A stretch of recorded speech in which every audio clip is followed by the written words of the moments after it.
make that 3 in a row for the Buds as they improve the record to 8-5-1 on the year with the 5-3 victory tonight over the Utah Mammoth at Scotiabank Arena. And the Toronto Maple Leafs needed to keep things rolling. The Mammoth have been playing some great hockey recently, 8-2 in their last 10 games. I believe they're on the second night of a back-to-back, right? Yeah, they played in Buffalo the night before, which is just down the QEW. It's not that damn far. But anyways, I thought tonight was a very clean, quiet game for your Toronto Maple Leafs. Again, they got outshot 24-19, but they win this game 5-3. I thought they played a good game. I thought they defensively, they didn't allow an insane amount. And offensively, they made their opportunities count. And I liked what I saw. Again, would you like to see some more offensive pressure? Some more shots on goal? Sure. 19 shots, regardless of the quality, is not the greatest. And it didn't start out great. First period, Michael Carcone scores a $1:11 left in the period to get the 1-0 lead for the Utah Mammoth. Shots on goal were 8-5 Mammoth after one period of play. And the Leafs are down 1-0. You go into the second period. Less than 5 minutes in. And you need to find a spark, right? You got to find a way to get back into this hockey game. You haven't got anything going to this point. And Willie Nylander, who, let's be honest, we look at this team, and it's a lot of the big guys need to do the work. And that's been the Leafs forever. It's been a lot of figure it out, right? Now, John Tavares enters the zone, stops up just at the bottom of the circle, about at the goal line, centers it. It goes off the skate. I think it was Dylan Guenther in front. And Matthew Nyes kind of whacks at it. He doesn't get a whole lot on it, though. And let me just confirm exactly what happened here. Yeah, he kind of just chips it to the front of the net. Willie Nylander basically goes down to one knee, gets underneath the puck, and roofs it on the goaltender. And then the Leafs have tied the game at 1. Vitek Vanacek in the cage for the Utah Mammoth. And we are tied at 1. Nylander from Nyes and Johnny Toronto at 4:46 of the second period. We're tied. Before the game, John Tavares got honored with the silver stick for 500 goals for his career. So congrats to Johnny Toronto for that. Obviously, the game he scored, goal number 500, it wasn't great, right? That stupid Columbus game, not great. Anyways, 4 minutes after that, okay?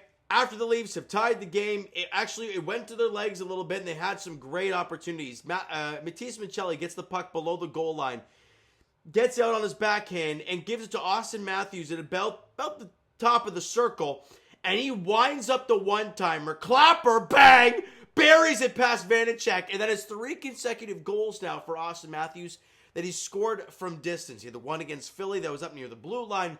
He had the breakaway against Pittsburgh, and then this one-timer slap shot with Matias Maccelli getting the assist on the play, winning the puck battle, lifting his stick.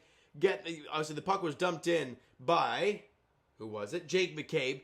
Maccelli lifts the stick, gets the puck, and then centers it to Austin Matthews, who's tickling the rafters, ready to 1-T that, and he does. And the Leafs now are up 2-1. Vibes are great. Until late in the second period, though, Mikhail Sergachev blasts one from the point. It goes 5-hole on Anthony Stolarz. He looks up to the sky. Yeah, you want that one back. No screen. It's along the ice. Just goes right underneath him. That can't happen. Right? That just can't happen if you're Anthony Stolarz. And we're tied at 2 after 2 periods of play. You're down 1 after 1 period of play. You're tied after 2. We'll take it. Shots for 8-7 Utah in the second period. We go to the third. The Leafs try and find a way to get that lead back. Well, 8 minutes in to the period, John Tavares, who obviously had everything going for him today. I mean, he had the assist early on. He had the celebration before the game. And wins a puck battle. Bobby McMahon. I love that he wins that battle along the boards. Get to his backhand. One hand kind of flips it towards the net. And neither Mammoth guy, there's 2 of them in front of the net, can't make the play. Can't get the puck. And it goes through to John Tavares just outside the blue paint. And he backhands it. Cheese! Past Vitek Vanacek to give the Buds the 3-2 lead. Goal number 501 for John Tavares. And the boys are back in front. OEL and Bobby McMahon get assists on that goal at 8:05 of the third period. You're feeling good. You're back in front. Now lock this game down. Well, later on in the period, Matias Maccelli, right, gets the puck, fires it around the boards. It's Dakota Joshua gets the puck, centers it to Matias Maccelli, who buries it. 2.9 against his former squad. And after being scratched, gets back in the lineup against his former team, picks up 2 points, picks up his third goal on the season. Joshua and Riley grab assists on the goal, and the Leafs double down. They're up 4-2 now over the the Mammoth. And then Matthew Knies scores the empty netter with 2:59 to go in the third period, makes it 5-2. Dylan Guenther scores a 6, make it 5-3, but that is all she wrote. Leafs get out shots 8-7 in the third period, 24-19 for the game. Would love to see them shoot more than 19 times, but we'll take the 5 goals and run away with it. Face-off dot, you won that one 55%. Special teams-wise, they were 0 for 3 in the power play. Leafs were 0 for 1. Unfortunately, that one power play was right at the beginning of the third period, so you really didn't have any momentum at all, and your power play just flat out stinks. Bottom line, it blows. But it is what it is. Key players tonight, Anthony Stolarz, 3 goals and 24 shots. Again, I thought he played a good game. I didn't like that one goal.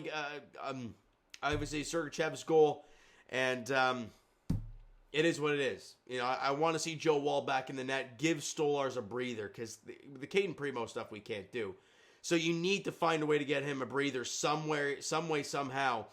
And that's what Joseph Wall, at some point in time, right? He's back with the team, so what are we waiting for? Anyways, key players is on the ice, not goaltending-wise.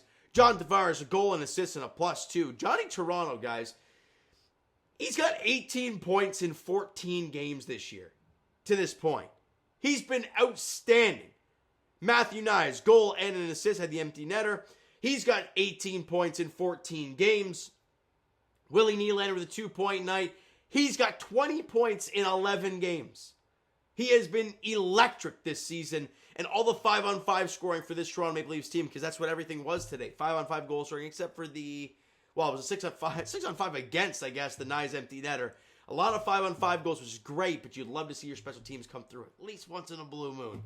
Matias Maccelli, goal and assist for him. He desperately needed that after the scratching. What else we got? Assists. Jake McCabe, 2 assists for him. Austin Matthews, goal and a +1 there. Jake McCabe, 2 assists, +2. OEL had an assist, +2. McMahon, Joshua, Riley, all had assists in this one. And the Toronto Maple Leafs, like I mentioned, have won 3 in a row. They're 8-5-1. And they're feeling better now. The Leafs normally do have good Novembers, right? They usually have these kind of shaky Octobers. We're like, oh, are they actually crap? And then they have a great November. We're like, never mind. Wake me up in April. That's usually how this season goes. And so far in November, well, I think they've won all their games so far. But obviously it's going to change at some point in time, but they've won 3 in a row. They're 8-5-1 in their last 10 games. Look, if you lost tonight, you had a chance to go near the bottom of the division. You won today. You jumped Boston for 3rd place in the Atlantic Division. I mean, that's how tight this is early on. It doesn't mean a damn thing. Focus on yourself, and the Leafs are doing that right now, all right? The next game for the Buds is on Saturday night, so they get 2 full days off before they welcome in the Boston Bruins to Scotiabank Arena. Bruins have been all right this year. They've won 4 in a row. Again, they're feeling a lot better about themselves. An overtime win and a shootout win in there, so take that for what it is. But in the end, they're 8-7, so not really sure what you're going to get. Jeremy Swayman's been bad to start the year, so is Anthony Stolarz. So we'll see what happens on Saturday night. Leafs Bruins, 7 o'clock puck drop at Scotiabank Arena. All right, so you know what, guys? That's going to do it for this one. If you enjoyed the video and the dub tonight, smack the like button. Do appreciate it. Hit the subscribe button. You guys know that's already. Comment down below your thoughts on the video, thoughts on the game. Would you like, would you not like from today's game for the Toronto Maple Leafs? Twitter, Discord, Instagram, TikTok, all that stuff is down below. So follow up there if you haven't done so already. And I will talk to you guys, of course, Raptors edition. Friday night, I believe. They hit the road. They're in Atlanta against the Hawks. 7:30 tip-off there.